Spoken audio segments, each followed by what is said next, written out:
welcome everyone. This is our last of our spring session Tuesday talks. And as the president of Friends of Lanpher Library, I'd like to welcome everyone who's joining us this evening to listen to our presentation, which will be delivered by Harold Cross, and he'll be talking to us about daylilies in our northern gardens, and can't have anybody more expert than Harold and his wife Leila Cross talking about daylilies and the wonderful asset they are to our gardens and the color that they bring to our world. So it's a wonderful thing. So anyways, if you like these programs, just send us a little email sometime and let us know what you think. I'm going to pass over the program now to Helen Macgyver, who's our vice president of the Friends, and she's going to introduce Harold. So go take it away, Helen. Well, in honor of Harold's talk today, the first daylily blossomed in my yard.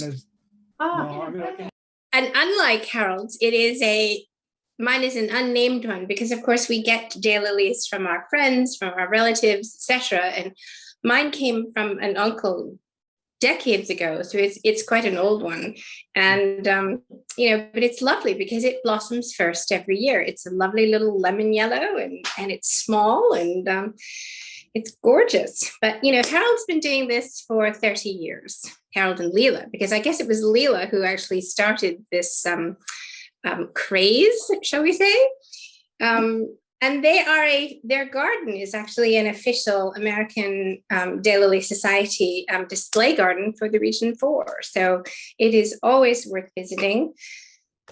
I mean, anytime it's worth visiting because it's not just daylilies. They have lots of companion plants as well. And I love daffodils. And so a daylily is an absolutely perfect companion plant for daffodils as well, because you have all the daffodils in the spring, and then the daylilies come up and take over, and then you have all the daylilies. So, and I think everybody knows Harold and Leila, so I don't think I'm going to say much more about, the 2,200 daylilies they have, how much they've been experimenting, how much they enjoy what they're doing, and they love sharing what they're doing.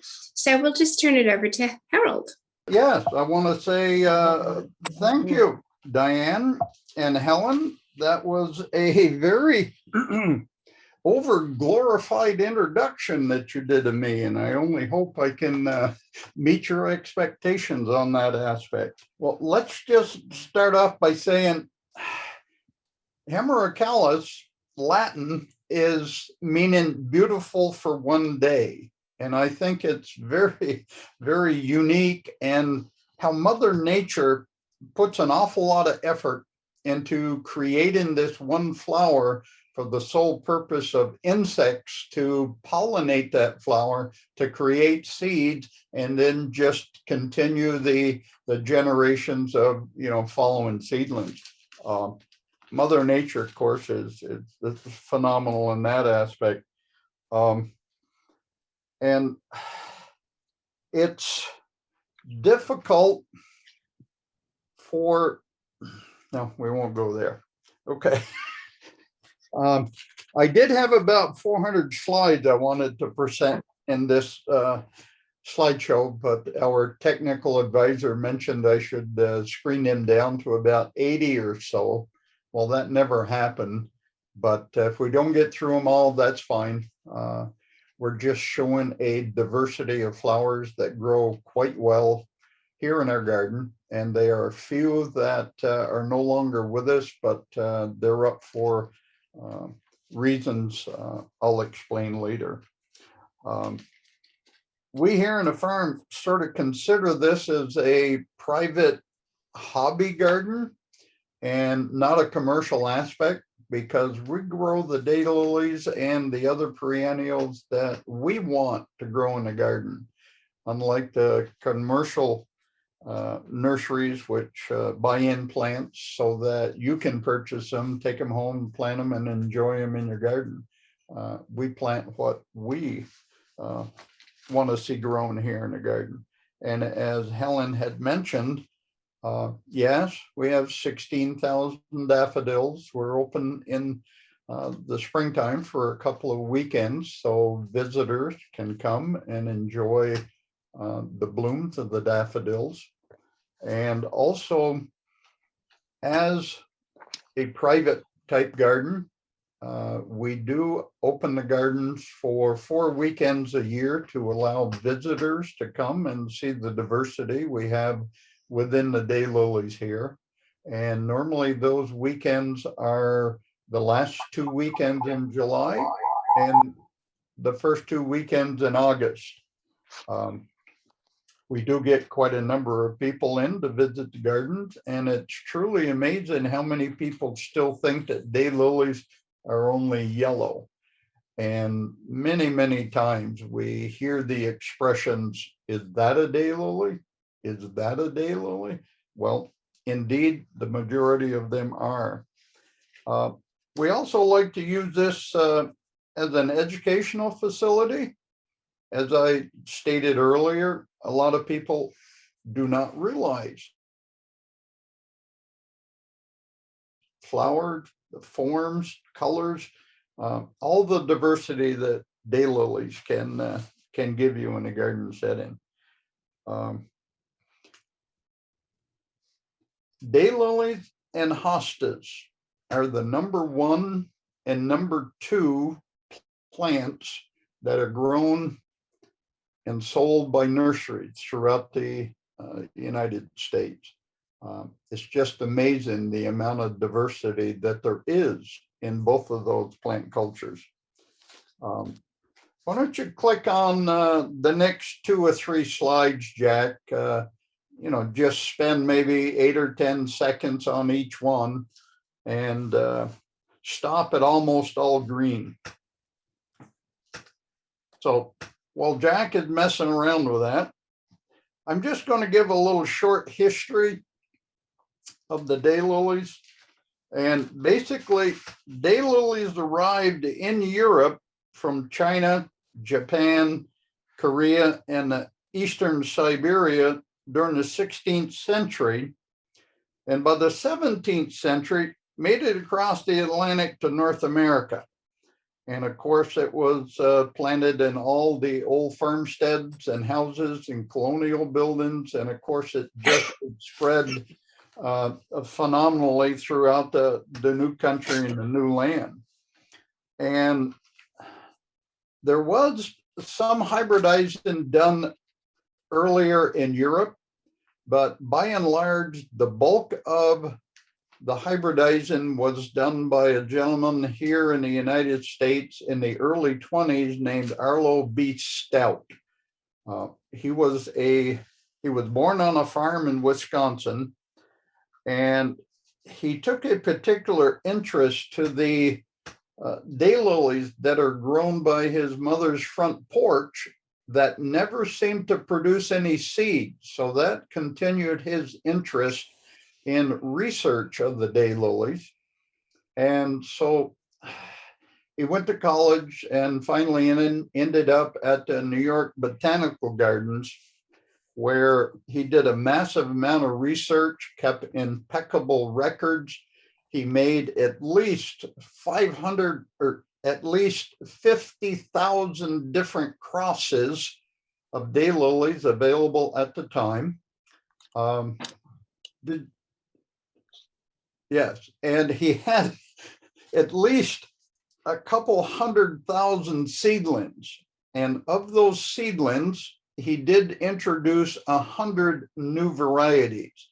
And with his interest in developing these daylilies, in 1946, the American Hemercologist Society was created. And that was created for the love and enjoyment and the continued support and hybridization of our favorite flower, the daylilies. You can continue on through a few more there, Jack. We can stop there. Bas relief is a good one to stop at. I just wanted to make a statement. If you want to know a lot more history about the daylilies, The internet, of course, you just Google in the history of daylilies and a plethora of information will come up. And so if you're interested in a certain part of the history, you can Google that. Also, the American Hemicolis Society is a wealth of knowledge and information on their website. We were looking the other day at slideshow presentations, and one of those was 101 Daylilies, and the slide presentation with 80 or 90 slides just gave a very good introduction to daylilies. Okay, we'll stop here at bas relief just for a moment. If you look at this flower, this is one of the earlier flowers that were developed in what they call a raised midrib. If you can see on the petals that there's a little raised rib there, about a 1/16 of an inch or so. It's not smooth, it's not plain, but it's a raised midrib. And that was one of the first that developed that. And at the present time, there are a number of producers or hybridizers that are creating what they call bearded daylilies. And the bearded daylilies have a totally significant amount of raised ribs and are truly unique. I don't have a picture of one available now, but that was the start of the raised ribs and the bearded daylilies. Continue, Jack.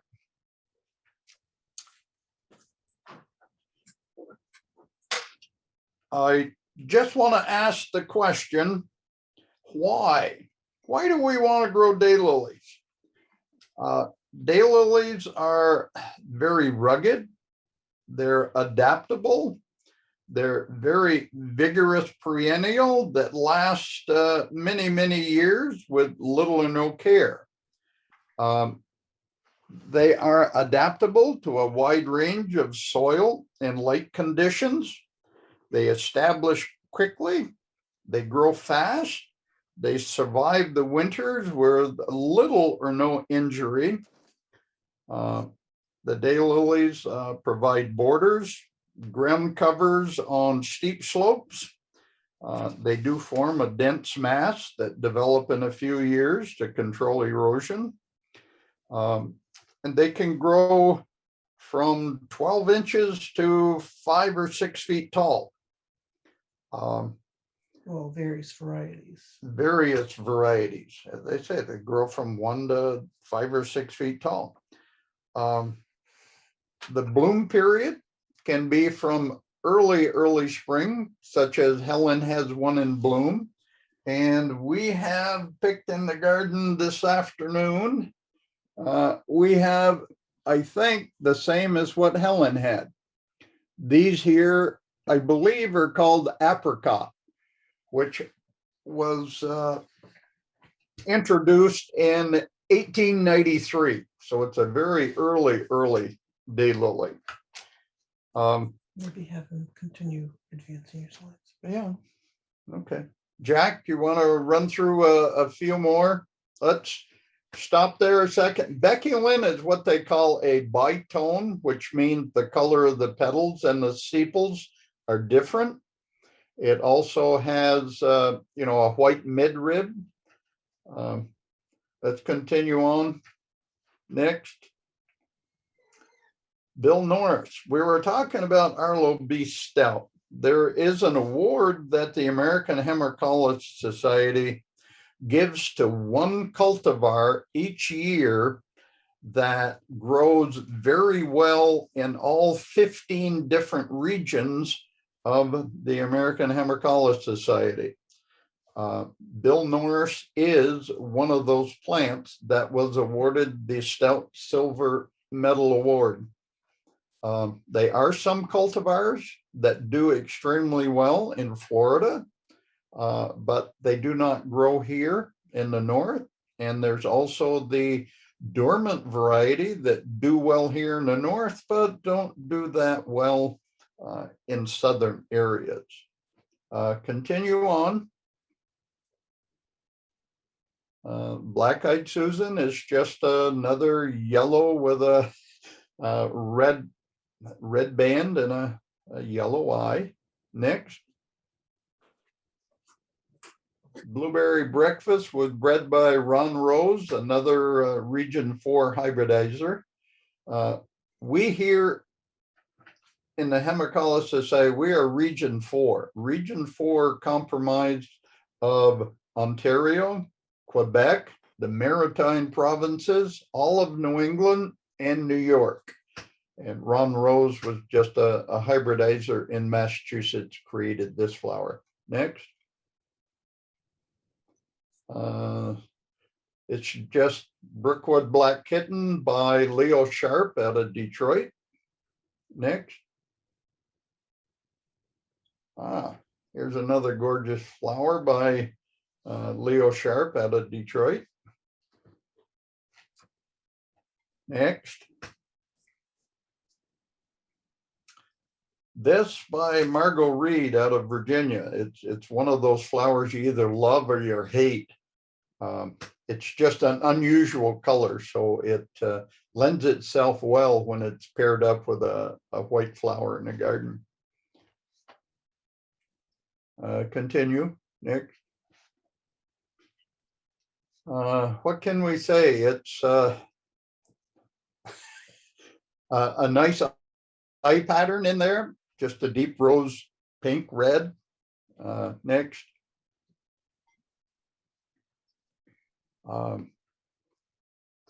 Another nice eye pattern, yellow daylily.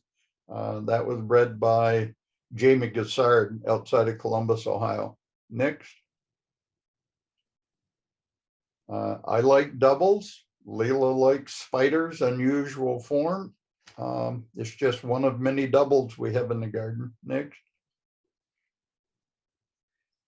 Carpenter Shaven.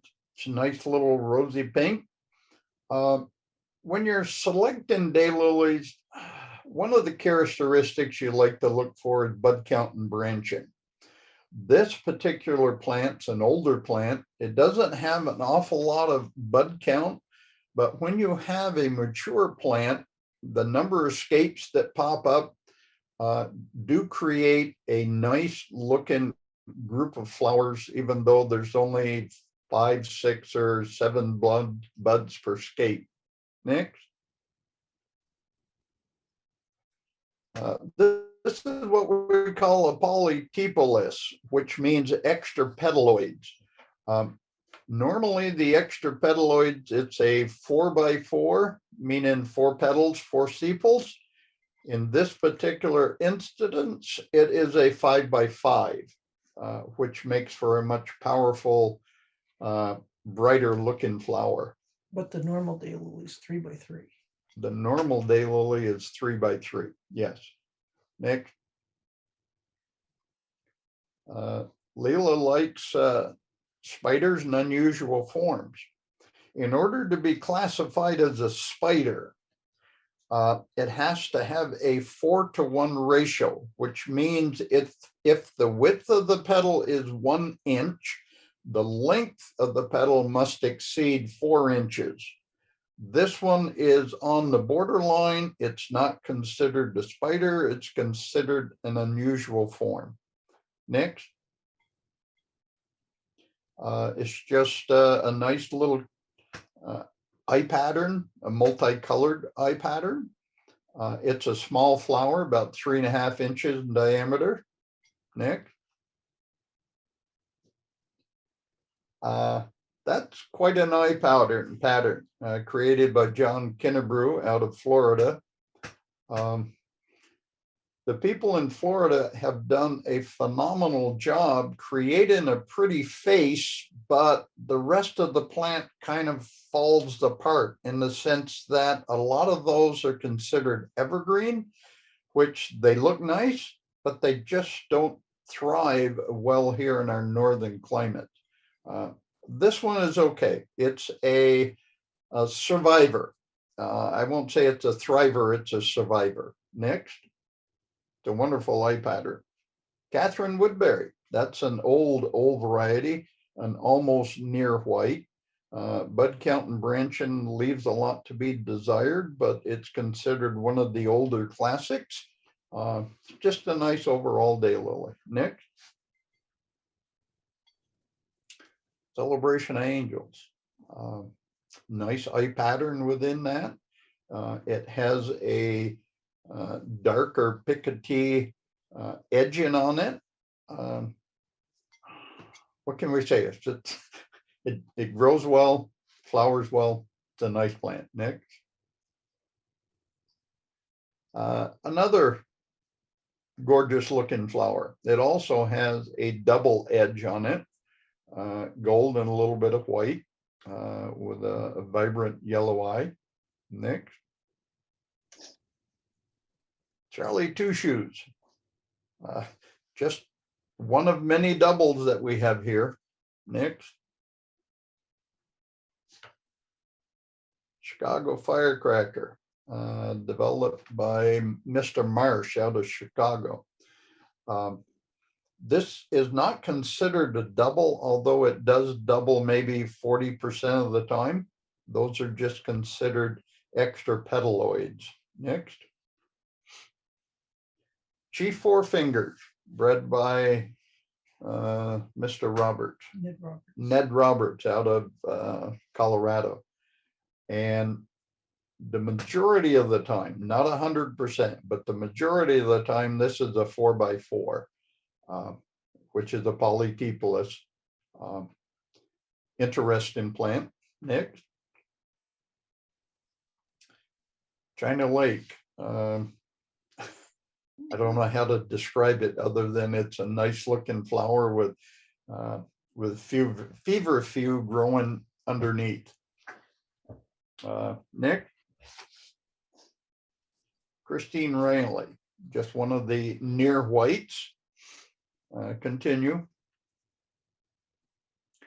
Claudine's Charm. That's a showstopper in the garden when you have 25 or 30 blooms that are on a large plant. That's just a massive show-stopping flower. Why don't we stop there for, well, that's okay. We'll stop at Claudine's Charm for a second. I just want to mention the fact that when you're planting a garden, you should always try to think ahead as to plan your garden before you rototill it and prepare your soil to put your plants in. It's always a very good idea to read the plant tag or go to the Daylily Society webpage and find out the mature size of the plant in height and in width, because you really don't want to plant let's say Stella's ruffle fingers in the back of the border, because it only gets 18, 19 inches tall.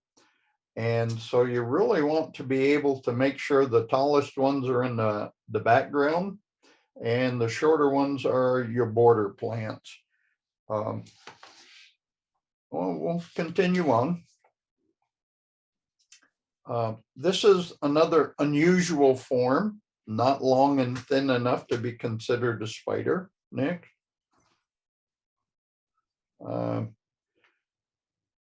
Tim Harrington out of Georgia created the cupcake series, and this is just one of many of his double cupcakes. Next.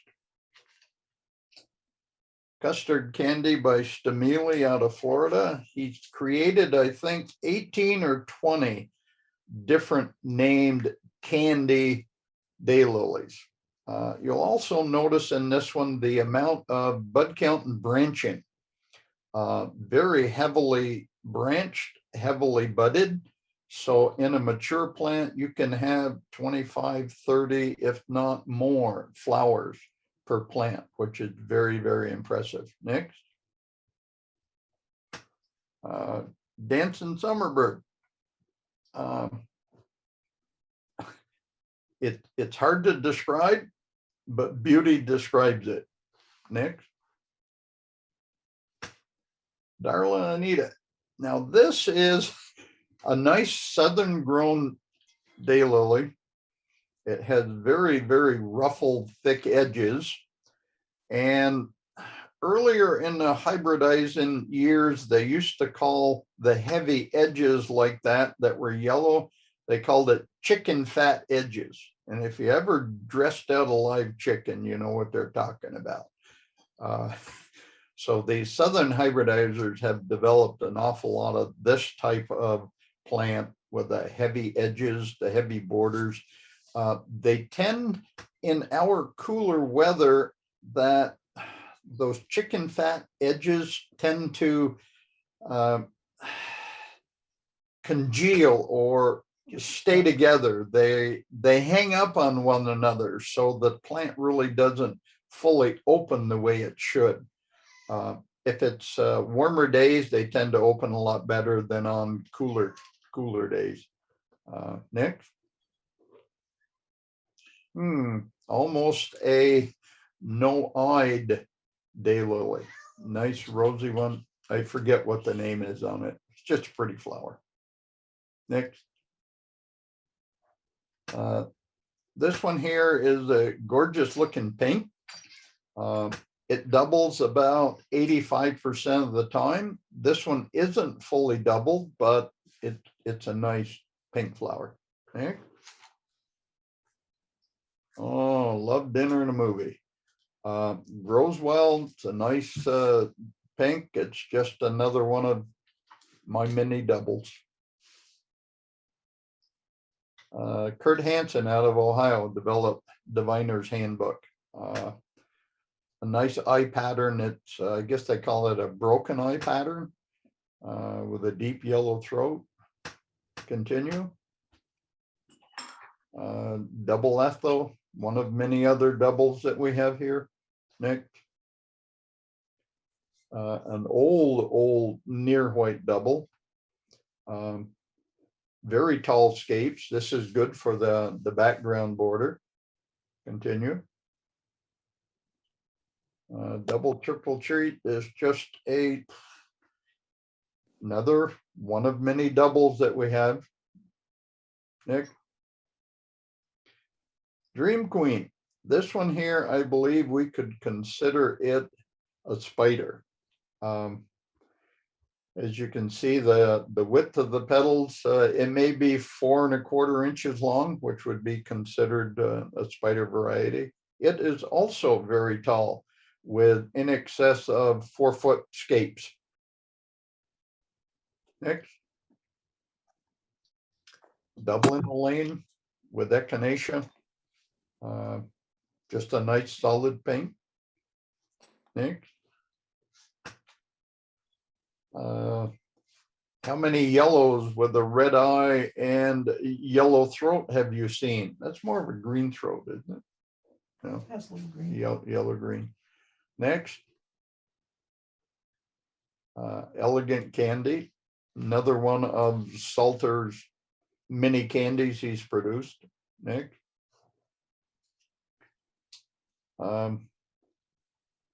Just a nice looking pinkish flower. Nice edge on it. Continue. Entwined in the Vine, which is last year's Stout Award-winning daylily. This was bred by Carol Emmerich of Minnesota. Next. Unusual Form. Just another pink daylily with a dark reddish pink eye. Continue. Fool Me, bred by George Rasmussen out of the Hamptons down in Long Island. Another Stout Award-winning daylily. Very vibrant, it grows very well. It's a good producer, has nice bud count and branching. Next. Another daylily by Carol Emmerich of Minnesota. She likes big eye patterns, big bold colors. She has a lot of edges on a lot of her daylilies. Continue. Francis Joyner. They're out of Georgia. He has created phenomenal amount of doubles. Just another one of our many. Brands Hall. This is also called a bicolor. An older variety. I think it was in 36 or 37 that it was created. It lacks a little in bud count and branching, but the diversity of color within it makes up for the lack of bud count. Next. Another pinkish, many of my doubles. It's a very large flower, very showy in a garden. It's also one of the later blooming of the daylilies. Next. Fuchsia 4, bred by Mr. Ranke of Tennessee. And the majority of the time, 95% of the time, it will come true a 4x4. It's a nice color. I had read some information on that he has created quite a few other 4x4s. This is bred by Kurt Turner up in Maine. And it's a form that they call a trumpet form, just like your trumpet of your lilies. There are very few in the trade that are a long, thin trumpet type of bloom on a daylily. And as you can tell by the amount of buds that are there, the branching and bud count also are highly desirable. Continue. Next, there. Gay cravat.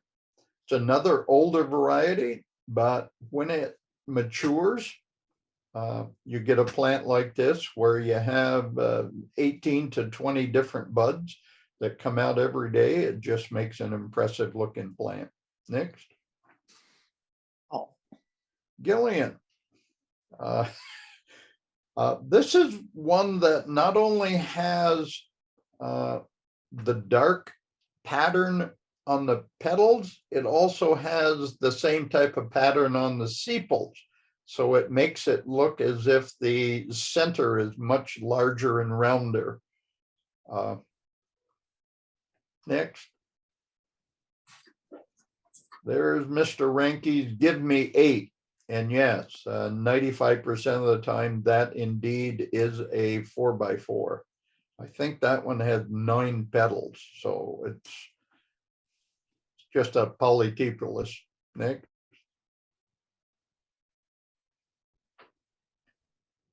Golden hibiscus. There is not too many daylilies that have the substance that golden hibiscus has. It's very thick. It's very sun fast.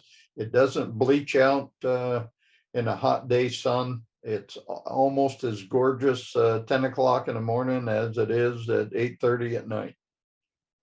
Next. Gollywog. Just look at the unusual type of form on that petal. It's not a round shape. It's not unusual. It is an unusual form. It's another older variety. You can tell there's probably 5, maybe 6 buds on that scape on the right-hand side. But it's an older, oldie but goodie. Nick? Great Red Dragon. That's another sort of extra petaloid by Jamie Gassard out of Ohio. I just want to stop here a second and sort of make a statement about when you're planting your daylilies. You want to create not a 50-cent hole for $100 plant, but you want to create a decent hole for a upscale, higher price plant. You want to amend the soil as well as you can, because the plant will get out of the soil whatever nutrients that you put into it. And also, if you have in your daylily gardens a number of cultivars that tend to be flowering less each year. It's probably because you had a very good start of that plant when there was 3 or 4 fans in the ground, but now the fans have continued to be 35, maybe 40 fans in that large clump, and they're all still vying for that soil nutrients, which sometimes we forget to add a little extra nutrients to feed our plants. They're kind of starving. And also, it's the time when you need to dig and divide and separate these plants out. Next. Green Flutter, another oldie, not quite as deep green as almost all green, but it's a different color to be noticed in the garden. Next. Green Nautilus, Jamie Gassard out of Ohio. Next. Unusual form. Jamie Gassard also, unusual form out of Ohio. It's just a nice, deep, large green throat. Next.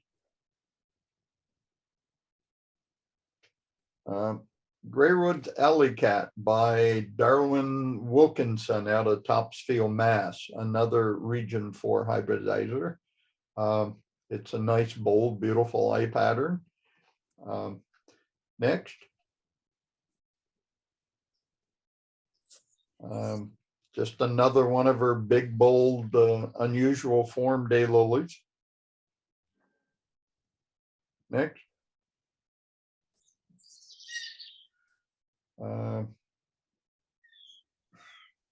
Grayish, spotted, streaked. How would you describe that? It's a double. I like doubles. I like Dixie Doolittle. Next. There are a number of people that have themed gardens, whether it's Space War themes or dog name themes or horse themes. And also, on occasions, you buy a daylily just because of the name. In this sense, we bought it because it's a nice looking daylily, but also Irene is Leila's mom's name. So we bought that for the namesake. Next.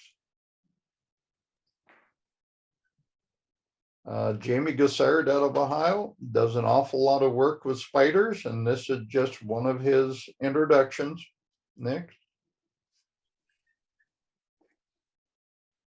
Heavenly Beginnings is the first of the daylilies to create teeth, tooth or teeth.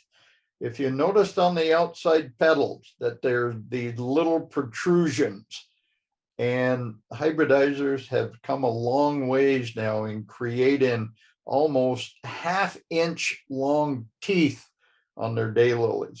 And this is the first one that started the creation of the teeth in daylilies. There again by Jamie Gassard in Ohio. Next. Heavenly Curls, another Jamie Gassard. Unusual form, not a spider. Name of his gardens are Heavenly Gardens. So if you want to Google that, you can. Now there's one that definitely is a spider. It's definitely almost a half-inch by 6 inches long, which is indeed a spider form. There again by Mr. Gassard. Continue. Oh, that's pretty. Yeah, yes, it is. Tim Harrington again is that cupcake series out of Georgia. It's one of my most favored doubles. Not only the color, it's a smaller flower. It is heavily branched in bud count. And if you look at the flower on the left, how the petals tend to be protruding outward a little more than the majority of the doubles. It just is a unique looking flower. And unfortunately, I don't grow enough of it that people really enjoy it. So I have to, when guests are in the garden, I have to pick the flowers off so they don't see it. Oh, Well, I don't don't blame see you. it, you don't want it. Next. Just a gorgeous little pink. We've sold an awful lot of Hush Little Baby. It's a nice little ruffled edge on that. It does extremely well here. Next. Imagine me. There again, just another double. And to get your better doubles and to make them look good, of course, you have to fertilize. And we use 5-10-10 fertilizer early in the spring as the plants are emerging. And we take about 1/4 of a cup per plant and go around the outside drip edge, because you don't want to put your fertilizer right close to the crowns. And sometimes deer are a problem in the gardens. We have so many plants, and our garden is sort of located in the middle of the field. So on occasions, they do come and snack a little bit, but it's not a problem like some of the gardens down in Connecticut and Massachusetts are, where their habitat has been destroyed by houses. So they're looking for a nice salad bar somewhere, and your garden tends to be it. But you can use what they call deer off. We sprinkle milorganite around the perimeter of the gardens in the spring when deer are checking out where they want to feed for the summer. And they'll sniff in my garden and says, "Oh, that stinks." And so they just find another place to go eat. Next. Indian Giver is an interesting story because a hybridizer in Ohio created a lot of seedlings, and she gave away a bunch of seedlings that she didn't think she enjoyed. She didn't like the looks of it, so she gave it to one of her friends. And about 3 or 4 years later, she went over to her friend's garden and noticed this gorgeous looking plant in her garden. Says, "Where'd you get that?" She says, "Well, that's the plant you gave me that you didn't want." And so she said, "Can I have it back? Because I like it." And so that's why she named it Indian Giver. It is a rebloomer, so it does rebloom later in the fall. Next.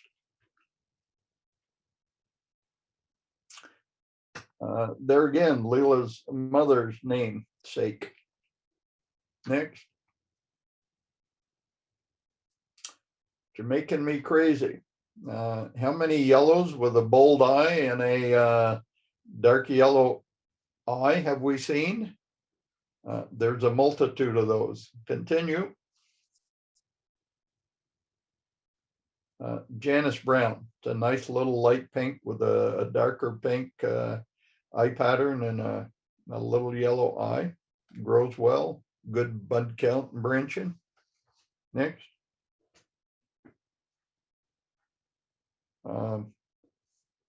One of the few darker purples that is sunfast, and that means that some of these purplish variety of flowers are very thin petaled, and they tend to get eaten up with the sun. Their Jungle Beauty is a very heavily substance flower, so it doesn't burn in the sun. Next.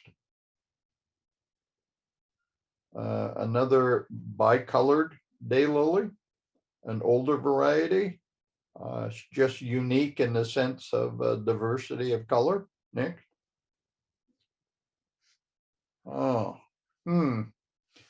There's a reason they call that Kermit Scream. It's one of those plants that's almost a 200-foot plant. You notice it way off in the distance because that color is just bold and looking right at you. Next. King George, very large plant. It's probably 6.5 to 7 inches across. Flower. The flower is 6.5, 7 inches across. And there again, I sell so much of this that if I don't want to sell anymore, I pick the flower buds off when our guests are in the garden, before they get in the garden. Next. Almost a total white. Just a total white. Decent plant. Next. Kwanzaa, which is the double of the roadside orange. It does bloom much later in the season, not early, such as the roadside ditch lily fulva blooms early in the season.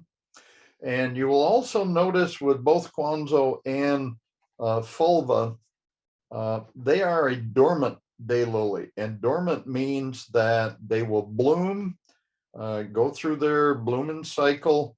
And similar to daffodils, the foliage dries down at a rather early stage. So midsummer, most of the leaves are all dried up on that. There's another group that they call semi-evergreen, which remains green foliage through the majority of the year. And it does die back around frost time. Another group they call evergreens, and the evergreen variety is what does really well in Florida, but not necessarily here in the far north. And it continues to grow until the frost hits it hard enough that it turns everything to mush. And also it's the one that does get a little more spring sickness in the early spring, because the late frosts tend to damage the new growing pips. Next. Another spider Polypepolis form. It's an older variety. It's tall, but a polypepal really looks a little bit more full than a regular 6-petal flower. Next.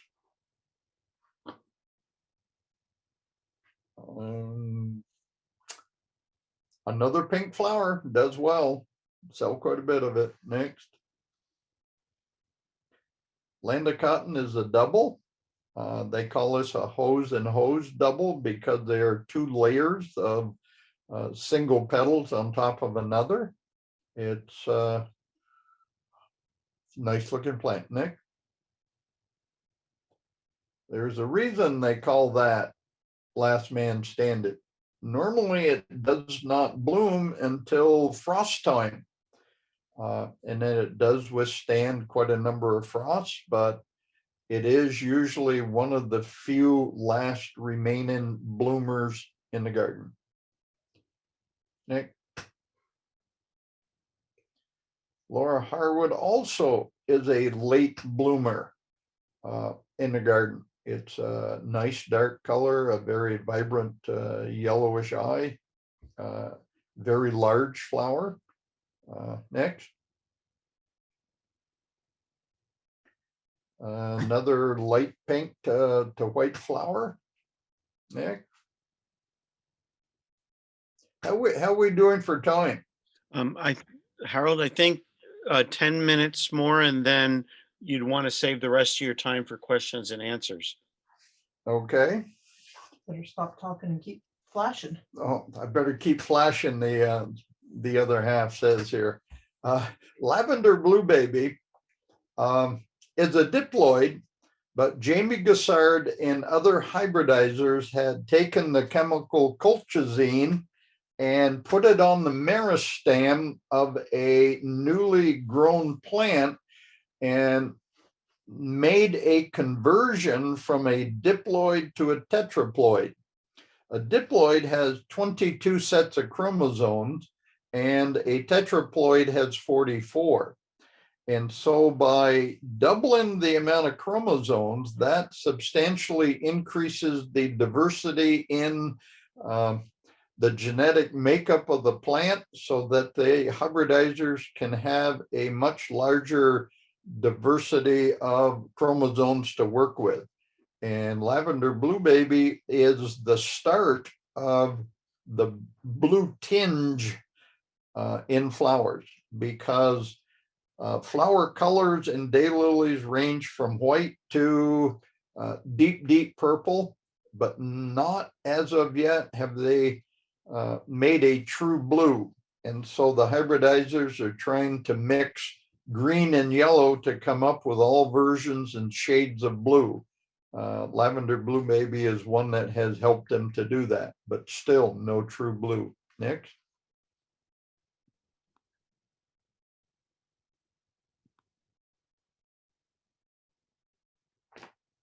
Next flower.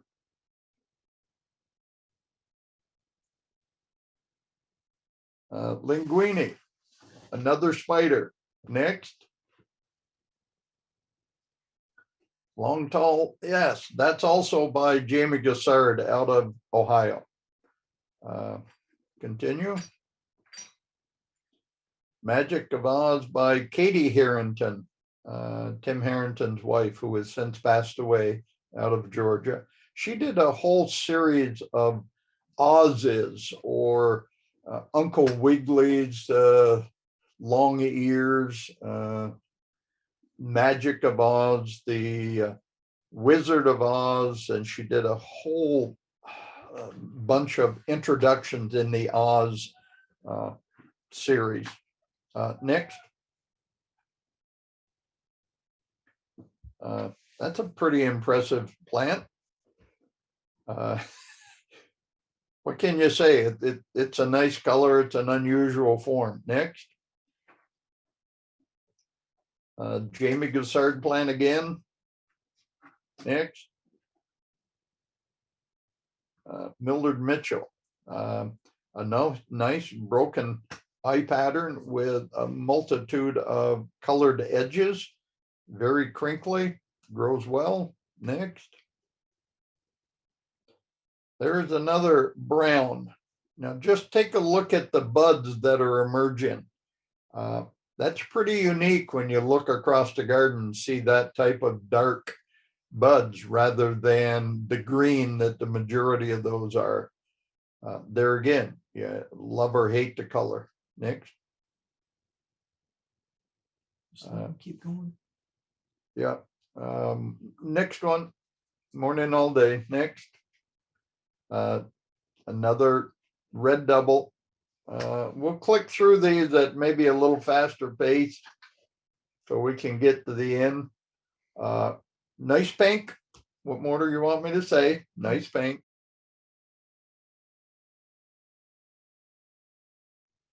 This was bred by Lewis Hill up in North Greensboro, Vermont. He started the Vermont Daylilies and then sold it to Dave Perron. Dave Perron sold that to John Hunt, and the collection now is behind Lakeview Inn up in Greensboro. But he hybridized that one. Nice eye pattern. Next. Colorful. Keep going, Jack. Night Ember. Yep. Next. Double. Gary Shaben in Minnesota. That one has about a 6.5 foot scape on it. Too bad it's just a simplistic yellow. Next. Another bitone, an older variety, but it is impressive in the garden. Next. One of my old favorites. I keep changing my favorites, but that was an older first favorite. Next.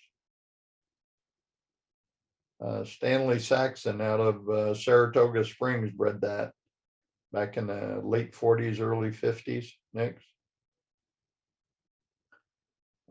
My second most favorite older variety. Next. Just another double. There again, another yellow with a red eye pattern. Next. Beach whirligig. That's close to a spider, but I think it's registered unusual form. Next. Ah, look at that, Jack.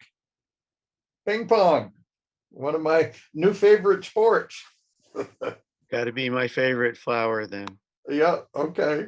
I thought we at least ought to put that in there. Next. Sorry, I'm having some control problems here. Oh. We know what you mean. Yeah. Well, as long as you have control issues, and we're very close to at the end of our programming here, let me just state that there's an awful lot of information out there on the net.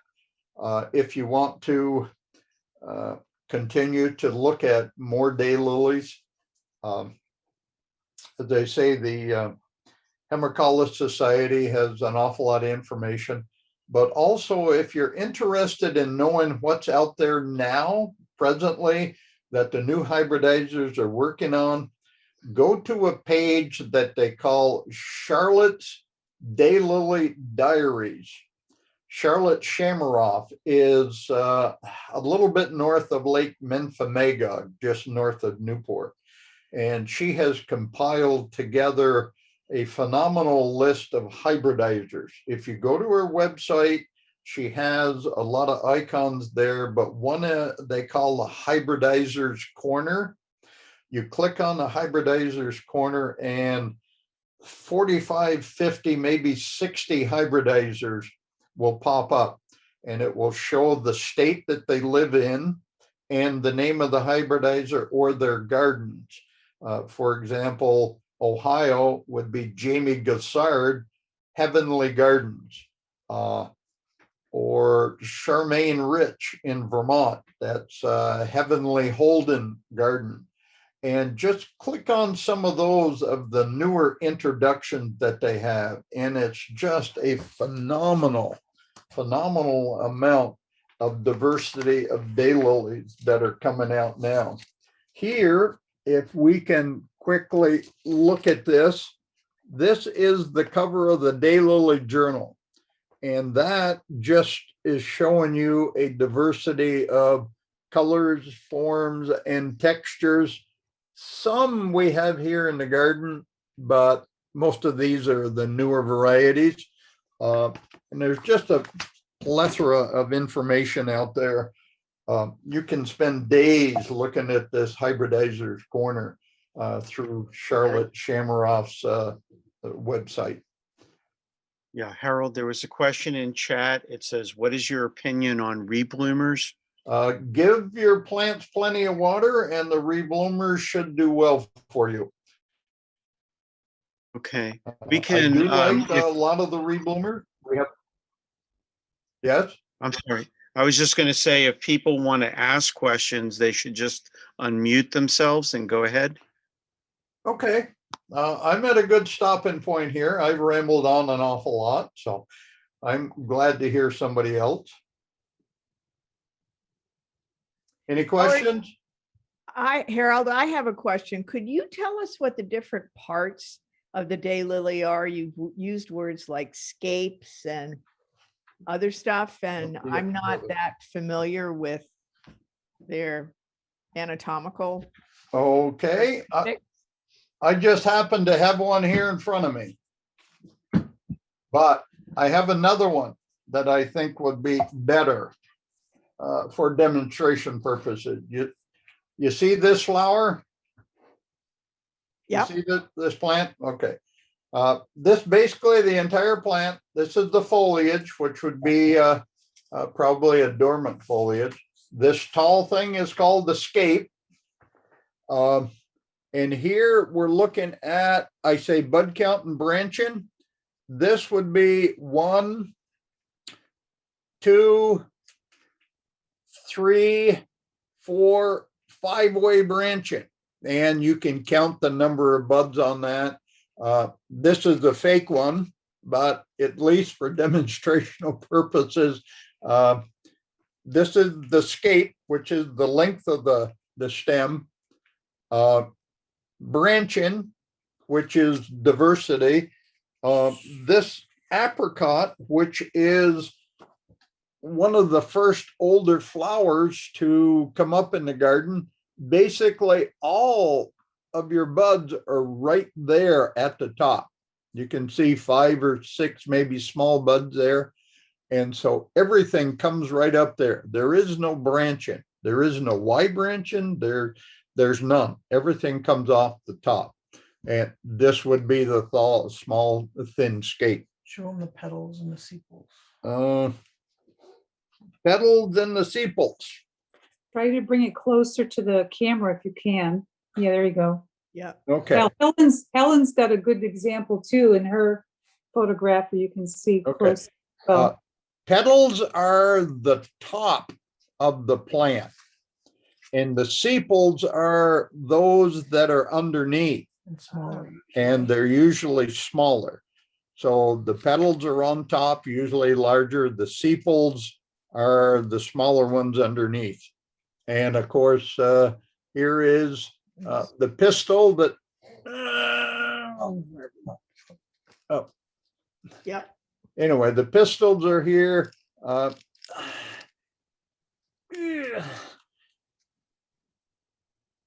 Okay, these are the stamens, and the long thin one here, the pistil. Oh, yeah. All right, so Harold, I had a question about fragrance. Some of the flowers have little or no fragrance and some have heavy fragrance. Is it due to the type, or are they bred for their fragrance? the Hemercalis Society did have an award given each year for the most fragrant flower, but they discontinued that award because too many people visit in a open garden or display garden would be stepping all over the garden to see whether there was a fragrance or not.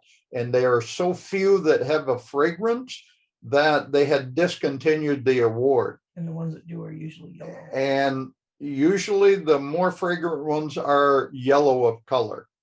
And the early variety of Hyperion is a very heavily scented daylily. But by and large, they don't have any odor. They're bred for beauty, not for smell. Right. Well, there was one I noticed when I was out there. Was it called Big Boy? That had a nice fragrance with it. You have to forgive me because my memory's not very good. Big Boy. Yeah, I think it's Big Boy, and that's a lilium, Big Brother, and that's a lilium. And yeah, it's heavily scented, like a lot of other liliums are heavily scented. I think you got your lilies mixed up. I'm mixed up in general. Next, anybody else have a question? Yeah, I have one. Yes. Hi, Harold. And I've heard this before, but when you look at a lily, how do you tell a tiger lily from a daylily? You look at the petals. A tiger lily is a bulb lily, like a stargazer. That type, if you're talking about the orange striped lilies, is that your question? Mm-hmm. They are a bulb, and a daylily, the rooted system of a daylily is basically long and fibrous. And some of those have a water storage capacity that, looks like the size of my finger, the big round pieces on the rooted system as water storage for the plant. But you're making reference to the tiger lily, which is a bulb, which looks like an artichoke that have scales on it that you can pull the scales away. This is where all bud in. So if you want the easiest way to tell the difference between them, daylilies have foliage that looks like grass. The lilium bulbs, like your tiger lily, usually their foliage goes up the scape. It's right up, they would have little leaves coming off all the way up the stem. Whereas daylilies, the stem is usually without leaves. Thank you. I wondered when you look at them, just looking at different lilies, and how I would know if it's a tiger lily or a daylily. Usually the foliage will tell you the difference. because liliums are very short petals on the stem, and daylilies look like reed grass, that may be 18, 20 inches tall. And the foliage is not on the stem. And the foliage is not on the stem. We have another question in chat Yes. from Katie. She asks, haven't noticed any 5-10-10 ratios when shopping. What brand of fertilizer do you use? 5-10-10 should be available at most any hardware store. Walmart, Home Depot, Country Agway. Home Center, Agway.